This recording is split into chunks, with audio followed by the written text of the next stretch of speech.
오늘 금요일 아침인데요. 오늘은 두 가지를 함께 생각해 보려고 합니다. 우선 예수님이 베드로를 위해서 기도하셨다 하는 내용인데요. 우리가 오늘 읽은 그 말씀이 예수님이 베드로를 위해서 기도하신 부분이죠. 왜 예수님이 이런 기도를 하셨을까요? 베드로가 얼마나 연약한 사람인지, 그래서 그 연약함 때문에 기도도 못하고 예수님을 모른다고 부인하는 이런 상황이 되어지는지를 너무나 잘 아시고 베드로를 위해서 예수님이 기도하셨다 하는 겁니다. 예수님이 이런 기도를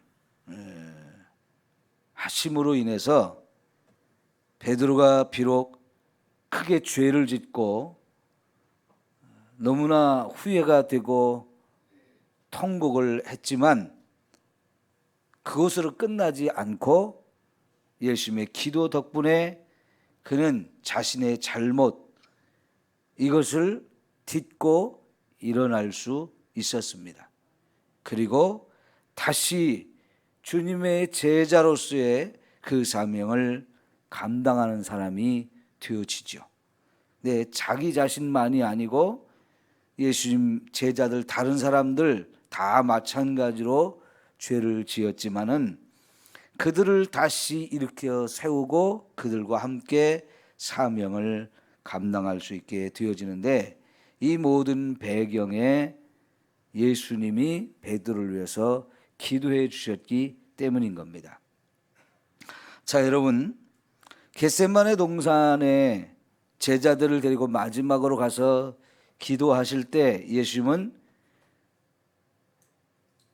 제자들에게 자신을 위해서도 기도해 주시고 기도해 달라고 부탁하시고 너희 자신이 시험에 들지 않기 위해서 기도해야 된다는 말씀을 하셨죠. 그런데 예수님의 이 말씀을 예수님의 제자 중 한 사람도 귀담아 듣지 못했습니다.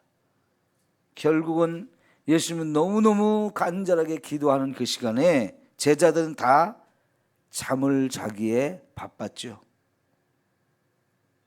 예수님의 말씀이, 기도해야 된다는 말씀이 전혀 귀에 들어오지를 않았어요.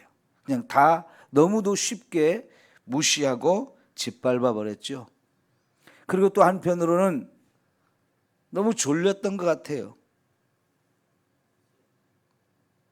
그 졸리는 쏟아지는 잠을 이기지 못하고 결국은 기도하지 않았기 때문에 이런 심각한 죄를 짓고 말았죠.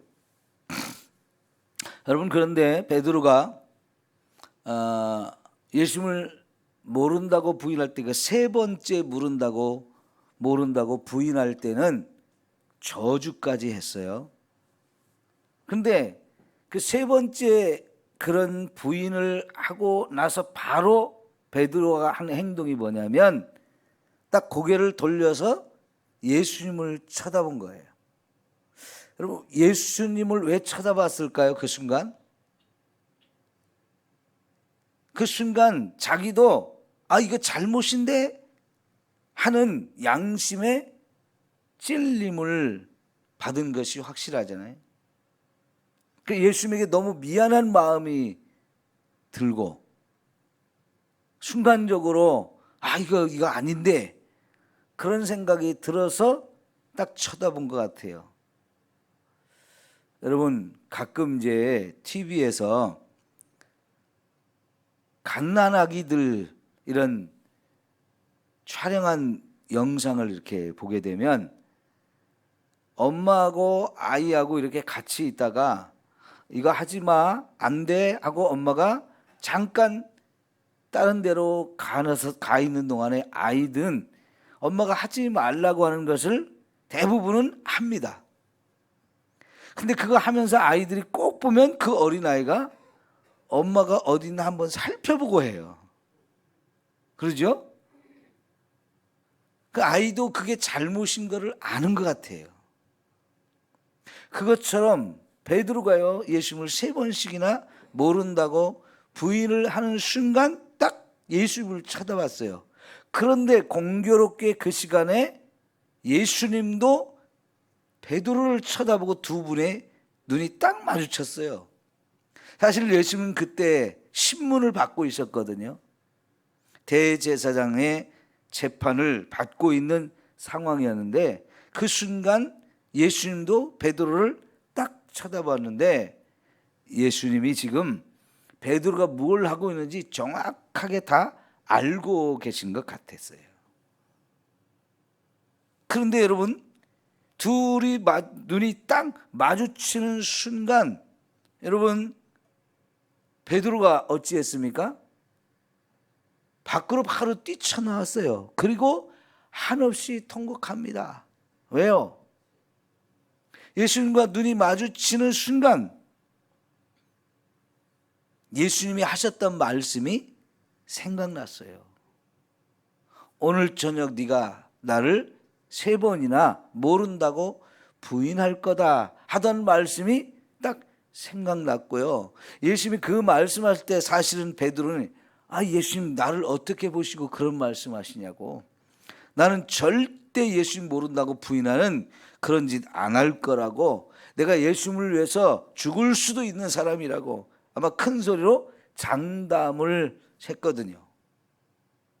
그런데 결국은 예수님의 말씀대로 자신이 예수님을 부인하는 사람이 됐는데, 여러분, 예수님과 눈이 마주쳤을 때 내가 잘못했구나 하는 거 깨닫고 그때라도 내가 예수님의 제자다 큰 소리로 사람들에게 외치면서 예수님 곁으로 다가갔으면 얼마나 좋았을까요?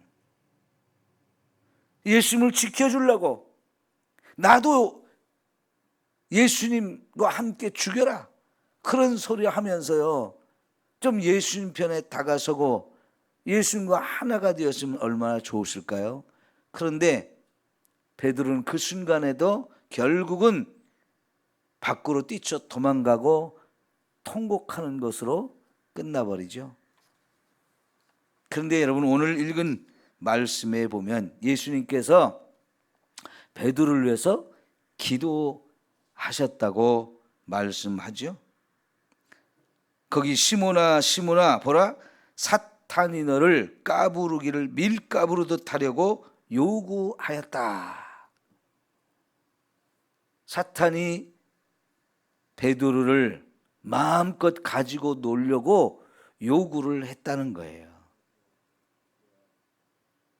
그런데 예수님께서는 그런 모든 상황이 일어날 것을 아시고 베드로를 위해서 기도해 줬대요. 그러면 여러분, 예수님이 그렇게 베드로를 위해서 기도해 줬으면 베드로가 부인을 안 해야 되잖아요. 근데 예수님이 그걸 위해서 기도한 게 아니었던 거예요. 베드로가 사탄이 아무리 베드로를 시험에 걸으려고, 시험에 들게 하려고 막 그래도 절대로 사탄이 베드로를 만지지 못하도록 기도한 게 아니고, 그렇게 사탄에 의해서 결국은 베드로가 예수님을 부인할 것을 아시면서 뭘 기도하셨느냐? 그런 죄를 지어도 다시 일어날 수 있기를 위해서 기도했다는 얘기죠. 여러분, 물론 때로는 저와 여러분이 심각한 죄를 지을 때 예수님이 혹은 성령님이 저와 여러분이 죄 짓지 못하도록 막아주는 그런 기도를 하실 수도 있을 거예요. 그런데 때로는 주님이 저와 여러분이 죄 짓는 걸 다 보시면서도 죄 짓게 그냥 내버려 두는 경우도 얼마든지 있을 수 있는 거죠. 결국 저와 여러분이 스스로가 결단하고 스스로가 죄를 짓지 않도록 싸워야 되고,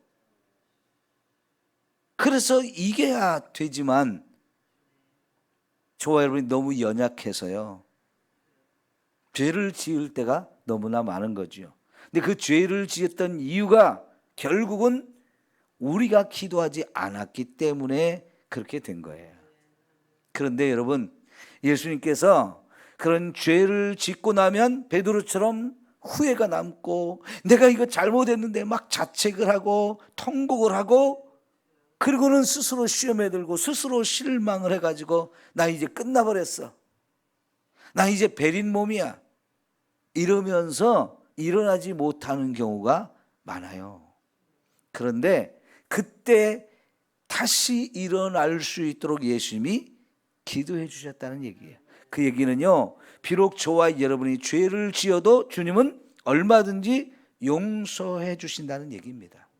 그 주님의 용서하심을 믿고 내가 비록 죄인이지만 이런 죄를 용서하시는 예수님의 은혜와 사랑을 우리가 깨닫기 때문에 그 은혜를 힘입기 때문에 내가 이 모든 죄를 용서받았다라고 하는 확신을 갖게 되고, 그런 확신이 생기면 이렇게 연약하고 부끄러운 나 자신을 내 스스로가 용서할 수 있게 되어져요. 그래야 우리가 다시 일어날 수 있는 거거든요. 그리고 나서 예수님은 네 형제들을 굳게 하라는 말씀을 하셨어요. 베드로뿐만 아니라 다른 제자들 다 그렇게 기도하지 않고 결국은 죄를 짓고 말잖아요. 다 버리고 자기만 살겠다고 도망가잖아요. 그런 제자들 먼저 일어난 베드로가 일일이 한 사람 한 사람을 붙들어 세워주고, 그리고 같이 이제 우리 연약하지만 주님이 우리에게 맡겨준 사명 함께 감당하자, 그러면서 격려하고 세우면서 같이 제자다운 삶, 제자로서 감당해야 할 그 사명을 감당하는 이런 역할을 하게 되는 거지요. 이 모든 것이 주님의 기도 때문에 그렇게 된 거지요. 여러분, 예수님이 지금도 저와 여러분을 위해서 기도하시겠죠? 그걸 믿어야 합니다. 분명히 우리는요, 기도해야 될 때 기도 못할 때도 많아요. 그래서 부끄럽게 베드로처럼 죄를 짓는 경우들이 얼마든지 있는 거죠. 모른다고 부인하기도 하고요, 나만 살겠다고 도망가고요, 그렇게 죄를 지었고는 어떻게 할 줄을 몰라서 결국은 자기가 스스로 시험에 들고 넘어져서 일어나지 못하는 경우가 많아요. 그러나 주님이 그런 저와 여러분을 위해서 여전히 기도하고 계시기 때문에 우리가 이렇게 믿음으로 여전히 살고 있는 줄 믿습니다. 여러분, 우리가 죄를 짓고 나면 그 순간부터 사탄이 저와 여러분을 막 정죄합니다. 너 죄 졌지? 이런 죄 졌지? 하면서 자꾸 우리를 정죄하고 공격하면요, 얼마나 그게 힘 빠지는 겁니까? 맞아, 나는 자격도 없어, 나는 엉터리야, 그런 생각이 우리를 지배하게 되면요, 진짜 손과 발이 다 잘려 나간 듯한 무능력자가 되어버려요. 그게 스스로 시험에 드는 겁니다. 근데 여러분, 그 순간에 우리가 반드시 기억해야 될 것이 뭐냐면, 내가 이렇게 비록 죄인이지만 예수님은 나 같은 자를 위해서 죽으셨어. 이런 나를 용서하시고 나를 살리기 위해서 예수님이 정말 십자가의 죽음을 당하셨어. 그렇게 나를 여전히 사랑하고 계시는 그 주님의 사랑을 우리가 깨닫고 그걸 선포할 때 사탄은 떠나가게 되고요, 저와 여러분도 다시 일어날 수 있습니다. 우리가 얼마나 자주 넘어지고 자주 실수하고 부끄러운 죄를 얼마나 많이 짓습니까? 그걸 생각하면요, 진짜 우리 너무 뻔뻔해요. 너무 엉터리고요. 그럼에도 불구하고 이렇게 우리가 주님 앞에 나올 수 있는 것, 주님의 그 한없는 사랑과 은혜와 용서 때문에 가능한 거지요. 그거를 위해서 주님이 기도해 주셨다는 사실을 우리 기억해야 합니다. 두 번째 또 오늘 생각해 보고자 하는 것은, 이제 예수님이 그날 십자가에 못이 박혀 6시간 동안 엄청난 고난을 당하다가 죽음을 당하시는데 그 6시간의 고난 속에서 예수님은 딱 7마디 말씀만 하셨다고 하죠. 근데 그 7마디 말씀만 하셨다는 게 놀라운 거예요. 왜냐하면 십자가라는 게 너무너무 고통스럽기 때문에 여러분 그 고통에 못 이겨서 막 세상을 저주하고 사람들을 저주하고 있는 말 없는 말 막 그냥 떠들어야 된다는 거예요. 제정신을 차릴 수가 없어서 끊임없이 말을 떠드는 소리를 한다는 거예요. 그런데 예수님은 그런 엄청난 고통을 받으면서도 견딘 거지요. 그래서 딱 필요한 말씀 7마디 말씀에는 하지 않은 거예요. 그건 엄청난 인내입니다. 엄청난 인내. 어차피 예수님이 죽기로 작정을 하고 이 길로 왔잖아요. 죽어야만 우리를 살릴 수 있기 때문에 예수님은 그 모든 고통을 어마어마한 인내를 가지고 참으신 거예요. 그러니까 7마디 말씀 꼭 필요한 말씀만 하셨는데 그 중에 몇 마디 말씀이 다 기도였어요. 기도. 첫 번째 말씀이 뭐냐면 자기를 십자가에 못 박아 죽인 사람들을 다 용서해달라는 기도를 하신 거지요. 그런데 여러분 이 세상에 예수님이 십자가에 죽도록 예수님을 십자가에 못 박는 그런 죄를 안 지은 사람이 세상에 있나요? 저와 여러분이 예수님을 십자가에 못 박아 죽도록 만든 장본이잖아요. 내 죄를 가지고 가서 그분이 내 죄를 위해서 십자가에 죽으셨으니까요. 죄를 지은 저와 여러분은 다 예수님을 십자가에 못 박아 죽게 하는 책임자예요. 책임이 있는 사람들이에요. 그런데 예수님은 그런 모든 죄인들을 다 용서하는 죄 기도를 합니다. 아버지 저들의 죄를 용서하옵소서. 저들은 자기들이 하는 일이 무엇인지를 모르고 했습니다 라고 하면서 우리를 용서하는 기도를 하셨어요. 이게 저와 여러분의 죄를 다 용서하는 기도죠.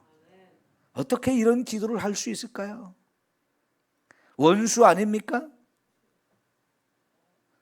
누가 나에게 욕 한마디만 해도 참지 못하고 몇 배로 대갚아 주는 게 우리인데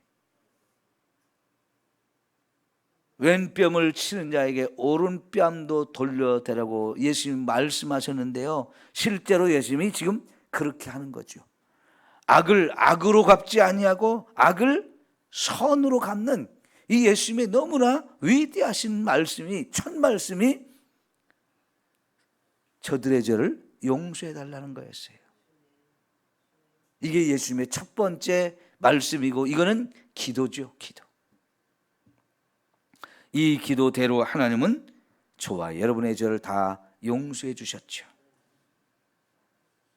네 번째 하셨던 예수님의 말씀 엘리 엘리 라마 사박다니, 이 말씀이 나의 하나님 나의 하나님 어찌하여 나를 버리시나이까 하는 이 절규이고 외침인데 그만큼 예수님이 너무 고통스럽다는 표현이었어요.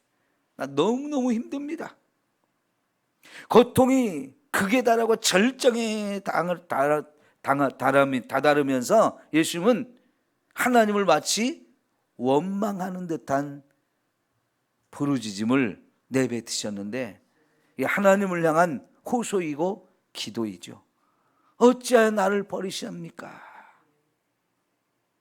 그러나 여러분 그 순간에도 예수님은 하나님을 뭐라고 부르고 있어요? 나의 하나님, 나의 하나님이라고 2번이나 부르고 계시잖아요. 마치 하나님께 버림받은 듯하고 나는 이제 끝나버렸어. 하나님과 나의 관계는 이제 끝났어. 그러면서 하나님을 원망하는 듯한 이런 기도인 것 같은데 그러나 사실은 그게 아니고 나의 하나님 나의 하나님 하면서 그 시간에도 하나님은 나의 하나님이라고 나를 절대로 버리시는 분이 아니고 하나님과 나의 관계는 절대로 끊어지지 않는다는 그런 마음이 담겨 있는 기도예요. 그러면서도 이런 부르짖음을 하는 것은 그만큼 힘들고 고통스럽다는 얘기죠. 하나님이 자신을 버리셔서 결국은 죽음에 이르게 되었다는 이야기인데요. 사실 이런 예수님의 부르짖는 기도를 하나님도 다 보고 계시고 듣고 계시죠. 그럼 여러분, 이런 기도를 할 때 아버지 되시는 하나님이 어떻게 해야 되겠어요? 자기 아들을 살리겠다고 예수님을 십자가에 못 박은 놈들 다 쳐 죽이고 십자가에서 딱 내려오고 더 이상 고통을 못 받지 않게 해줘야 되는 것 아닙니까? 근데 하나님은 그렇게 하지 않으셨어요. 그 순간 하나님 뭐 하셨을까요? 하나님도 피눈물을 흘리면서 외면하시고 참으셨어요. 예수님이 죽어야만 저와 여러분을 구원하실 수 있기 때문에요. 어쩌면 예수님이 내가 이런 기도를 해도 아버지께서 절대로 응답하시지 않을 것을 알고 하는 기도가 아니었을까요? 이런 기도 해봐야 하나님이 안 들어주신다는 거 분명히 알고 이런 기도를 하셨을 것 같아요. 이 기도 들어주시면 진짜 우리를 구원 못하잖아요. 지금까지 예수님의 모든 고통이 헛수고가 되잖아요. 예수님이 죽어야만 저와 여러분을 구원할 수 있기 때문에 그것만이 유일한 방법이었기 때문에 사실 예수님도 기도 하나마나한 기도를 하셨고요. 하나님 들으셨지만 외면하고 돌아서셔야만 했던 기도이죠. 그러나 우리는 그 기도 속에서 예수님과 하나님의 관계는 절대로 끊어지지 않는 하나가 되시는 그런 관계를 우리가 확인할 수밖에 없어요. 여러분, 너무나 고통스러워서 절규하시면서도 그러면서도 끝까지 예수님도 참고 하나님도 참으셨기 때문에 저와 여러분을 구원하시는 이 놀라운 은혜를 우리에게 허락하신 줄 믿습니다. 마지막으로요, 마지막 7번째 말씀이 다 이루었다 하시는 말씀이었어요. 물론 이것은 기도가 아니고 선포죠. 그러나 이 7번째 말씀을 잠깐 생각해 보면 드디어 저와 여러분을 구원하는 일을 이루셨다는 얘기죠. 이 말씀은 죽기 바로 직전에 하신 말씀이었어요. 그 전에 하신 말씀이 더 놀라운 것은 아버지 손에 내 영혼을 부탁합니다 하는 기도였어요. 하나님께 이제 내가 죽는데 내 영혼을 부탁합니다.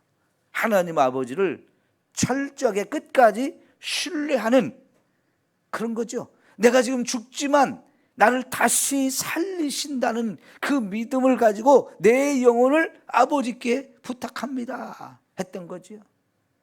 여러분, 저와 여러분에게도 언젠가 죽음이 찾아올 때 죽으면 우리 인생이 끝나는 게 아니고 지옥으로 떨어지는 게 아니고 하나님이 저와 여러분의 영혼을 다 붙들고 천국으로 인도해 주실 것을 믿어야 합니다. 그래야 우리가 그 믿음에 죽는 순간이 기쁨이고 감격이죠. 그래서 이제 모든 고통이 끝나는 것이고요. 저와 여러분을 구원하는 이 어마어마한 일이 완성이 되어지는 건데 이제 예수님이 기쁨으로 이거를 고백하는 거, 선포하는 거예요. 다 이루었다. 사랑하는 성도 여러분, 저와 여러분도 언젠가 죽음이 찾아올 텐데 그때 하나님 앞에 하나님이 나에게 맡겨졌던 사명들 다 이제 감당하고 갑니다. 이렇게 고백할 수 있는 저와 여러분이 될 수 있도록 삽시다. 후회하면서 하나님 아직도 내가 못한 게 너무나 많은데요. 이제 나 가면 어떡해요? 그게 아니고 진짜 다 이루었다고 감격스럽게 고백할 수 있는 저와 여러분이 되었으면 좋겠어요. 오늘 그렇게 예수님이 십자가에 죽으시고 저와 여러분을 구원하신 이 놀라운 은혜를 베풀어 주신 날이죠.